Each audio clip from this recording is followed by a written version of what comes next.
Israël vient tout juste de démanteler des décennies de restrictions foncières en Judée et Samarie en même temps. Des terroristes financés par l'autorité palestinienne vont être expulsés et une cellule, dirigée depuis le Liban, a été arrêtée alors qu'elle préparait une attaque en Israël.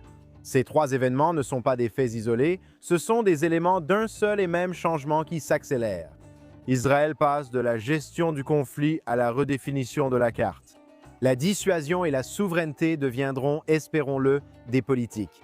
Ces histoires et bien plus encore à venir sur Judéocation. Bienvenue à nouveau sur Judéocation, ici sur JNS TV. Je m'appelle Josh Astin, correspondant pour JNS News. Je suis à Jérusalem, au JNS Media Hub. Merci beaucoup de nous rejoindre. Commençons par une nouvelle bouleversante. Le cabinet israélien a approuvé cette semaine une série de mesures visant à renforcer la mainmise de Jérusalem sur la Judée et la Samarie et à étendre les communautés juives dans la région.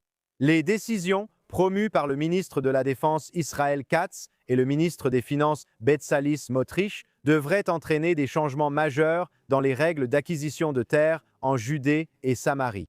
Les mesures approuvées incluent la levée de la confidentialité des registres fonciers, l'annulation des restrictions historiques sur la vente de terres à des non-arabes et la suppression de l'obligation d'obtenir une approbation préalable pour les transactions. En d'autres termes, jusqu'à présent, seul un citoyen jordanien pouvait acheter ou vendre des terres en Judée et Samarie, et les non-arabes ne pouvaient pas acquérir de terres.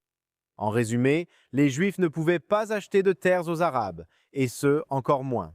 L'autorité palestinienne, qui bien sûr a attaqué la décision du cabinet israélien, maintient la peine de mort pour toute personne qui vend un bien immobilier à des Juifs. Pourquoi aucun étudiant universitaire aux États-Unis n'a-t-il jamais manifesté contre l'autorité palestinienne pour avoir littéralement condamné à mort tout Arabe qui vend des terres à des Juifs? Silence total. Ces idiots utiles ne protestent pas contre le régime iranien ou l'autorité palestinienne, seulement contre Israël. Alors, que signifie réellement cette décision du cabinet? Cette semaine, j'ai eu le plaisir de m'entretenir avec Israël Gantz, le gouverneur du conseil régional de Binyamin et le président du conseil de Yeshua. Il m'a dit: la décision du cabinet signifie que désormais, n'importe qui peut acheter des terres en Judée et Samarie comme dans d'autres parties du monde. Jusqu'à présent, a expliqué Gantz, selon la loi ottomane, appliquée à travers les cadres juridiques jordaniens, seuls les citoyens jordaniens pouvaient acheter des terres en Judée et Samarie. Comme la loi israélienne n'y avait pas été pleinement appliquée. Et c'est là le véritable problème. La loi israélienne n'est pas pleinement appliquée en Judée et Samarie.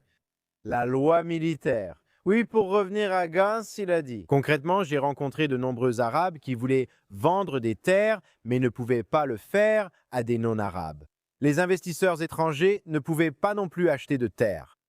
Maintenant, cela a changé. Nous voulons nous développer, a déclaré Gantz, des zones commerciales et industrielles, des systèmes de santé et plus encore. C'est une énorme opportunité pour les investisseurs. C'est le moment, a-t-il ajouté.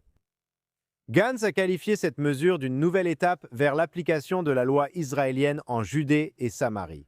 De plus, selon Gantz, d'autres décisions du cabinet se sont concentrées sur la lutte contre ce qu'il a qualifié de terrorisme environnemental, y compris les incendies illégaux de déchets par les résidents de l'autorité palestinienne. Citant un rapport du ministère de la Santé, il a déclaré que cette pratique contribue à plus de 1000 décès israéliens chaque année. 1000. Écoutez les amis, nous avons parlé de terrorisme environnemental à de nombreuses reprises, mais c'est la première fois que j'entends ce chiffre.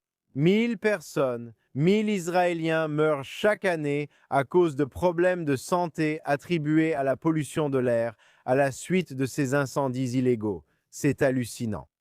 Ces chiffres sont insensés.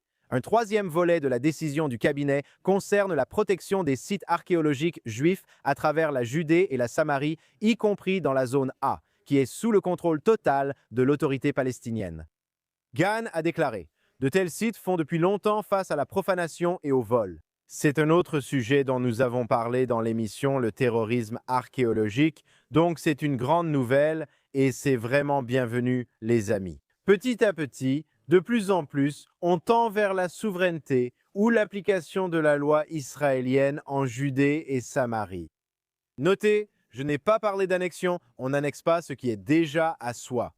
Israël a remporté une guerre défensive de survie en 1967 et a repris le contrôle administratif de notre cœur biblique ancestral. Bien sûr, des gouvernements du monde entier, de l'Union européenne au Canada et d'autres, ont condamné les décisions du cabinet de cette semaine. L'UNRWA a également publié une condamnation, malgré le fait que l'UNRWA, comme nous le savons, est la branche humanitaire du Hamas. Comme je l'ai dit de très nombreuses fois, #UNRWA, c'est le Hamas.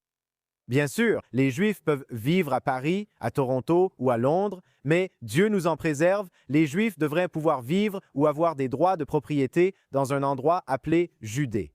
Donc, ces condamnations étaient attendues, c'est certain. Quelle est la conclusion ici? La Judée et la Samarie font partie de l'État d'Israël. Le Premier ministre israélien, Benjamin Netanyahou, a signé cette semaine des documents pour révoquer la citoyenneté israélienne de 2 terroristes arabes et les faire expulser. C'est la toute première application d'une loi adoptée en 2023 par une majorité de 94 membres sur les 120 de la Knesset. Les terroristes qui vont être expulsés sont tous deux originaires de Jérusalem. Mahmoud Ahmad, qui a été condamné à 23 ans de prison en 2001 pour une série d'attaques à l'arme à feu, et Muhammad Ahmed Hussein Halsim, qui a été condamné à 18 ans en 2016 pour avoir poignardé 2 femmes âgées dans le quartier Armon Hanadziv de la capitale. Tous deux ont reçu des fonds de l'autorité palestinienne pendant leur incarcération. Comme vous le savez, j'espère, l'autorité palestinienne paie les Arabes selon une échelle variable, basée sur le nombre de Juifs qu'ils tuent. Plus il y a de carnage, plus ils gagnent d'argent. Ce qui est intéressant ici, c'est que ces 2 terroristes qui doivent être expulsés ont la citoyenneté israélienne. Est-ce que cela a dérangé l'autorité palestinienne? Bien sûr que non. Au contraire, on dirait. Ils n'ont aucun problème à allouer de l'argent du sang aux Arabes qui vivent à Jérusalem et qui ont la citoyenneté israélienne. Maintenant, d'après ce que je comprends, selon la loi, Israël va les expulser de Jérusalem vers des zones contrôlées par l'autorité palestinienne, soit en Judée et Samarie, soit peut-être même à Gaza. Pour moi, ce n'est pas suffisant. Ces personnes doivent être expulsées très loin. Je ne sais pas comment cela pourrait être fait, et je ne sais pas si des pays accepteraient de les accueillir. Et pourquoi cela? Parce qu'ils préfèrent que ces terroristes restent en Israël pour qu'ils puissent recommencer à mener des attaques. Aucun pays au monde n'a assumé ses responsabilités. Aucun d'entre eux ne voulait accueillir les soi-disant civils de Gaza, ils préféraient les garder là-bas en première ligne contre Israël. Je doute que des pays veuillent accueillir ces terroristes connus.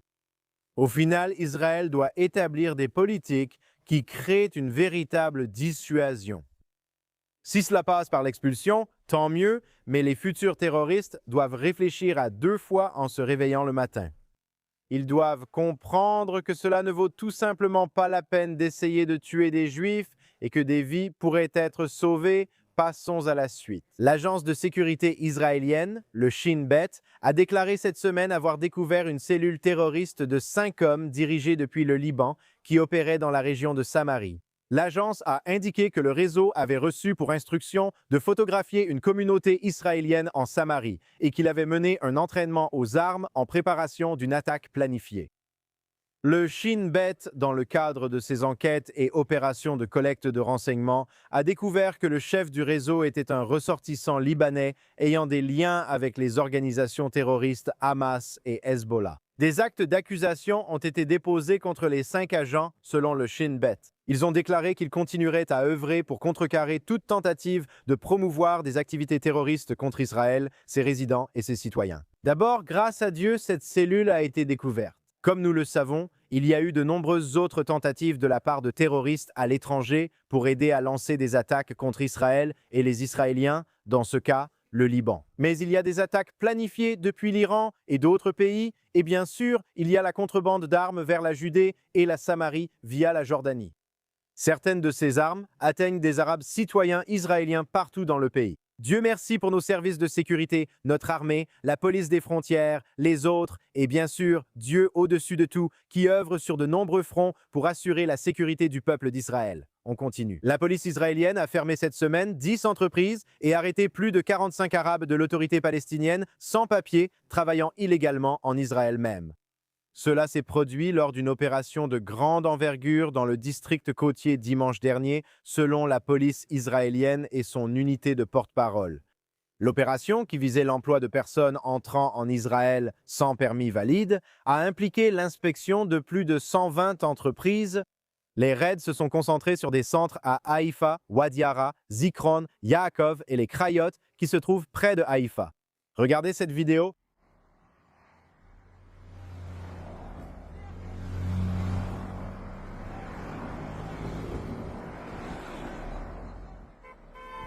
Le problème, c'est que ça commence avec des travailleurs illégaux et ensuite ça se propage jusqu'au terrorisme.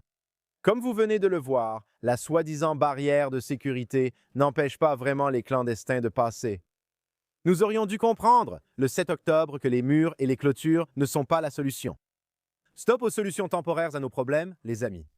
Seule une véritable dissuasion, comme nous en avons parlé auparavant, associée au travail de nos forces de sécurité, qui arrête plus de 90% des attaques, peut changer la donne. Mais ces infiltrations illégales sont une véritable poudrière qui commence par des crimes, mais ne s'arrête jamais à de simples activités criminelles. Et enfin, mon nouvel ami Gideon Israël a rédigé une tribune dans le Wall Street Journal la semaine dernière. Il a expliqué comment des législateurs américains, dans au moins une douzaine d'États et dans les 2 chambres du Congrès, font avancer des lois pour rétablir les noms d'origine Judée et Samarie dans les documents officiels américains. En d'autres termes, fini ces absurdités. Cisjordanie, fini les termes inventés dans le but d'effacer les droits historiques, bibliques et juridiques du peuple juif sur ces territoires. Comme le dit Gideon, Israël, ne voir que la Cisjordanie, c'est considérer une entité géopolitique stérile. Une étroite bande de terre définie par des escarmouches du XXe siècle et des conflits modernes. La Judée et la Samarie, régions situées au sud et au nord de Jérusalem et souvent nommées ensemble, contribuent à transformer le paysage en un patrimoine rappelant aux visiteurs qu'il ou elle se tient là. Où Abraham a reçu la promesse et les patriarches ont acheté des terres à Hébron et à Sichem, c'est le berceau du monothéisme occidental en remplaçant la Cisjordanie par la Judée et la Samarie. Les législateurs américains font plus que de faire une déclaration géopolitique. Ils affirment une vision du monde enracinée dans les récits bibliques, tout en luttant contre l'effacement des fondements sur lesquels la civilisation occidentale est construite. Lisez l'article complet dans le Wall Street Journal. C'est tout pour l'émission de cette semaine de Judéocation. Je suis Josh Astin, correspondant JNS News. Je suis à Jérusalem, au JNS Media Hub, ici, dans la capitale éternelle de l'État d'Israël et du peuple juif. Je tiens à remercier les personnes qui travaillent dans l'ombre ici, à JNS TV. Arne Vogelanter, qui s'occupe de la régie, Ryan Lischitz, notre producteur, Esther Eden, Yuris Fretsky, responsable de la station, et Zach Sickerman. Assurez-vous d'aller sur JNS TV pour tout le contenu incroyable que JNS propose et donnez-nous un grand merci. Rendez-vous sur jns.org pour suivre l'actualité d'Israël, du Moyen-Orient et du monde juif. À la semaine prochaine sur Judéocation. Excellente semaine à tous.